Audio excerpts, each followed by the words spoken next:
Hi Aquarius, welcome to your mid-June 2017 General Tarot Update. It's Rena here, shuffling the cards behind the scenes.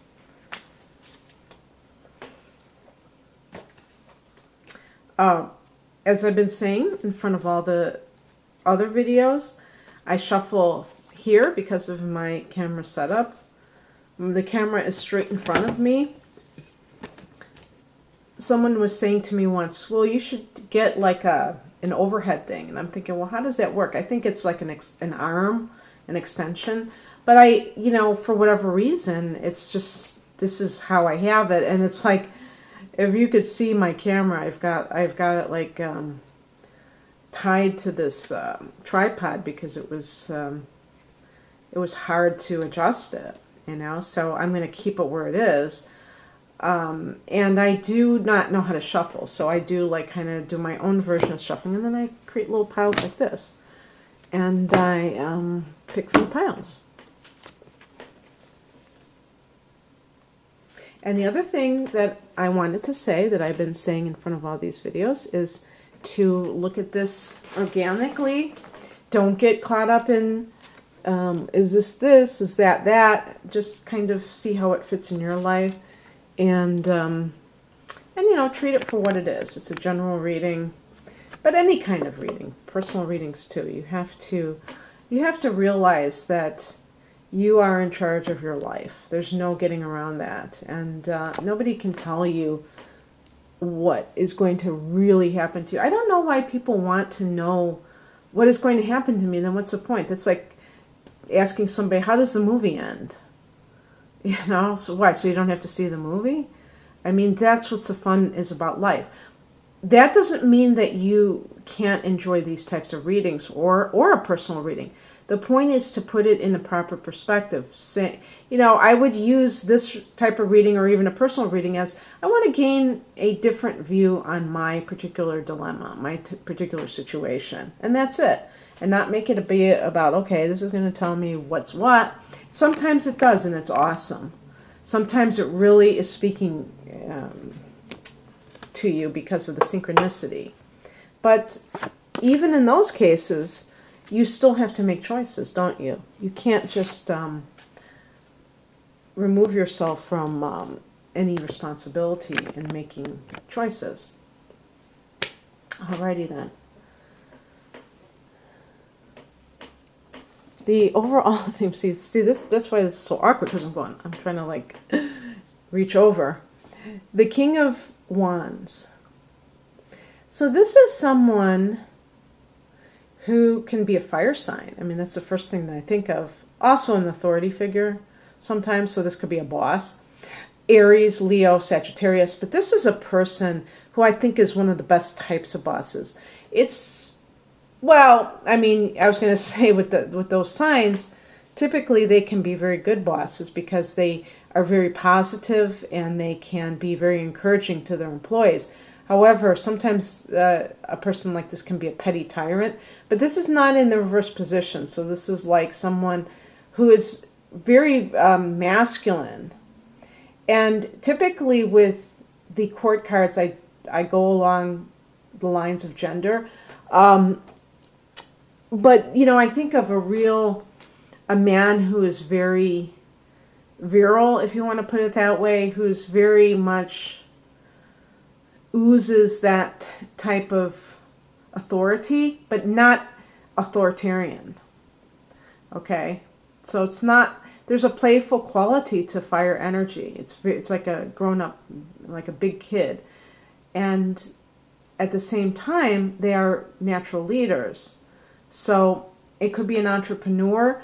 This could be somebody that you're interested in. Your opposite sign is Leo, so maybe it's a Leo person.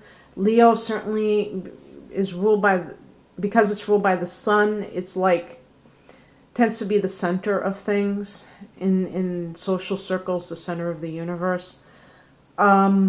So this could be somebody you're thinking about. For some, this could be your father or the father of your child. Kings can be fathers. In the past, we have the Ace of Cups. if this is any kind of career situation, then you would have come into a job that is like your dream job, where you feel like you're really helping people.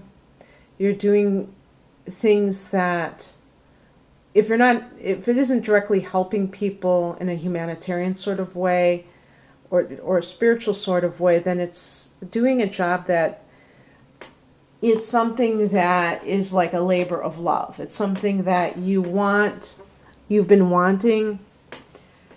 Could be a creative type of a project. This could be a baby being born, and that person is the father of the child. And here is the wedding. And it's in order.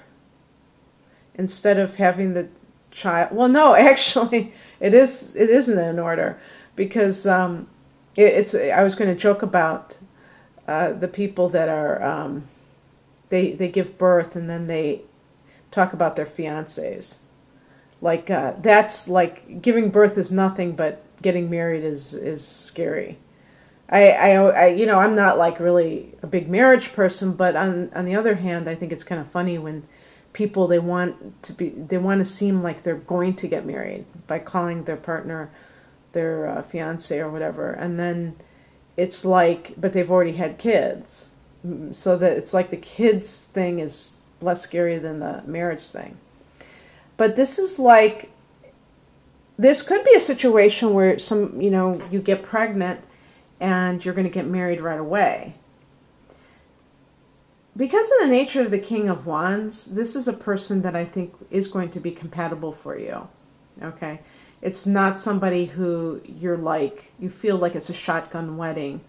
It can be too that you have a job that kind of like is going to help your family very immensely. The ten of Cups in and of itself can be just the joy of family. Like there's something to celebrate. Maybe it's not your wedding. Maybe you're attending somebody else's wedding. June is certainly a time of weddings. The higher message is the Judgment card. And this is a card of what you sow, so shall you reap.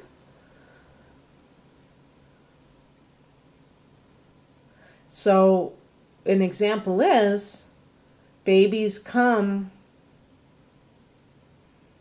from getting busy, and so it shouldn't be a shock to anybody. And this is maybe what, in a weird way, you wanted. Now, as an Aquarian, you may feel very nervous about losing your freedom and having to even become, for some people, if you've never had a child before, it can be very unnerving because you might feel like, wow, I'm not sure that I want this. I'm not sure I'm ready for this. And yet, it's some kind of divine timing for whatever reason. For other people, this card may be about coming through the fire.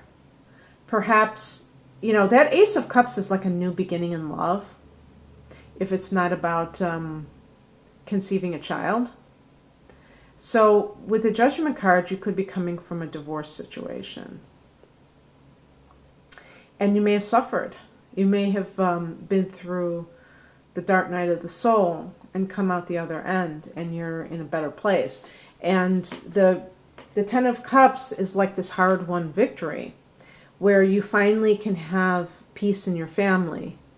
Maybe in your household it was hell for a while because of a bad marriage or a bad domestic partnership. For career matters, it's something similar. It could be that you have, you've stuck with something and you're able to make it work. In other words, with the Ace of Cups, getting offered a job that you really love may have taken guts, because maybe you were in a situation where you were well compensated, but you just were miserable in that situation. So it's kind of like patting you on the back and saying, you know, you did well. You did a good job because you were able to see exactly what it is that you wanted and hold out for that and not just accept anything that came along. What crosses you is the Moon card. So in terms of any kind of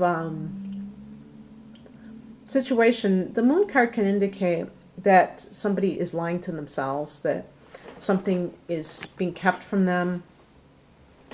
And I'm talking about the challenging aspects of this. For any kind of, if you are in a creative pursuit, you have to watch for creative blocks. If you're in any kind of job that requires your creativity, you may suffer from creative writer's block or other type of creativity issues. And it could be because you fear not being able to be creative, if that's the kind of job that you're doing. But for some people, this can also be a card of maybe you're trying to get pregnant. The Ace of Cups may be falling in love, but maybe the Moon card is infertility issues. But if this is a new relationship, it's more about how well do you know this person. So, in other words, you may be thinking about getting married right away, but you don't know this person very well, and it's saying that you must know this person. Now, it's interesting, I mentioned Leo as possibly being the other person. This is a card that relates to Leo, the Strength card. As an advice card, it's really more, I think it's more of an affirmation that you know, along with that Judgment card, that you have what it takes to deal with a lot of changes that may have come into your life. You did have, or actually, you know what's interesting? You know, I should say, I was thinking of important full moons that are coming up, and this may be in the future, actually, because in August there's going to be a total, I shouldn't say a total eclipse, a lunar eclipse. I don't know if it's a partial lunar eclipse or what, but it's in your sign, okay? Specifically, I think it's at 15 degrees of Aquarius, and this is on August 7th, okay? So it could be that this is a time when things become, you know, where you have to kind of look in the mirror a lot more readily, because lunar eclipses are very powerful full moons, and this can like take things away from you, and this is you yourself. Your life can radically change, and because you're a fixed sign, this may be a little bit threatening to you. So now is the time in the months leading up to the eclipse, which is not for 2 more months, and it will be in the sign of Leo, to build up your strength. And that means on the physical level, getting enough sleep, eating foods that are real foods, and not eating a chemically laden diet, meditating, maybe not being too involved with the technology, like you are, you know, totally connected to internet, and maybe you go on it too much, some of you, because it is, you have such an affinity for technology, but it can be agitating, and you don't even know it until you kind of cut back. But all of this leading up to this radical change in August for you, okay? And so that might be the thing, and it's not that it's a bad thing, and that's why it's in the challenge position. The challenge is to embrace it and not to fear change, which you tend to do. So just saying that. So all of these other things that you're concerned about, they may kind of pale in comparison to what's lying ahead. And this may be actually a very good period, because you have a lot of good cards there, you know? The outcome is the Ace of Swords. So we have the Ace of Cups, and now we have the Ace of Swords. This is more of your speed, because you are swords. You are an air sign. This could also be Libra, I was going to say Aquarius, or Gemini. But relationship you know, a relationship to somebody of that sign. But this can be about you seeing things as they really are. You know, maybe there has been some kind of confusion, fogginess that has allowed you to be a little bit unsure about certain things that are going on, and you regain that clarity by the end of the month, and you're able to make decisions that are based on reality, not on what it is that you want, but more based on what you know is right to do. Because if this person, whoever this King of Wands is, however they figure into your life, they may be asking something of you, or you may feel like you must do something for them.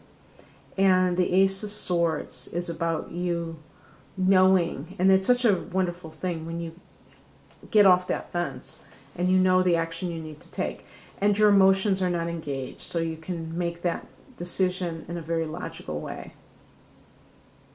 And actually, this is also a card of new beginnings that come from situations that may have been quite challenging. And I think that some of you have been through the fire, as evidenced by the Judgment card. So, but the Strength card shows that you have that inner fortitude. And so that can really help you to you know, to kind of navigate these changes that are in the near future, within a couple of months from now. Actually, exactly 2 months to the date of this recording, August 7th. Today is June 7th. So anyway, Aquarius, I hope you enjoyed this. If you'd like a private reading, please click on the link below this video or go to rainandmoonastrology.com. I wish you all the best at the end of June. Bye.